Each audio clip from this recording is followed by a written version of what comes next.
We saw some grants, 1.99 million for Peterborough for community safety and policing. 3 pieces, so Special Victims Unit, Information Technology, and RIDE. Let's start with the RIDE program. We doubled the funding for RIDE, which is going to allow them to have twice as many RIDE programs out there. Over the Christmas break, they stopped 450 different vehicles for roadside checks. There was one person who was caught driving impaired. The more impaired people that we can take off the road, the better it is. It is one of the most selfish ways that someone can harm someone else. You have a little bit too much to drink or a lot too much to drink, and you get behind the wheel of a weapon. And marijuana these days. Yep. And marijuana. It gives the police those extra tools. And this is not just over the Christmas season.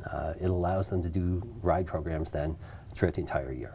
I saw some year-end statistics. Some 1,700 people were caught impaired, and unfortunately, one of the first deaths in the new year was an impaired driver issue in Peel, I think. So it's not going away.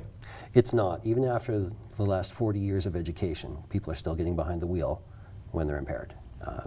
Giving the police more tools to stop that, I think, is something that's very good. On that tools issue, again, part of that grant was for a Special Victims Unit and for some databases and connectivity, so that as we track these crimes and try to apprehend the perpetrators, we have more tools in the police's arsenal to kind of help that. Yeah, the Peterborough Police actually, they're setting up 2 specific items from it, and it's being funded through this. One of them is based around human trafficking. It is Ontario's dirty little secrets. The average age for a young girl who is taken into the sex trade is 14. We're talking about very young girls having their lives completely turned upside down. On top of that, we have an internet luring problem with pedophiles. The Peterborough Police now have 2 designated units that will be dealing with that. And we've already seen the results on the pedophile side of it. They made arrests in December, 6 different people from the greater Peterborough area were arrested in child luring cases.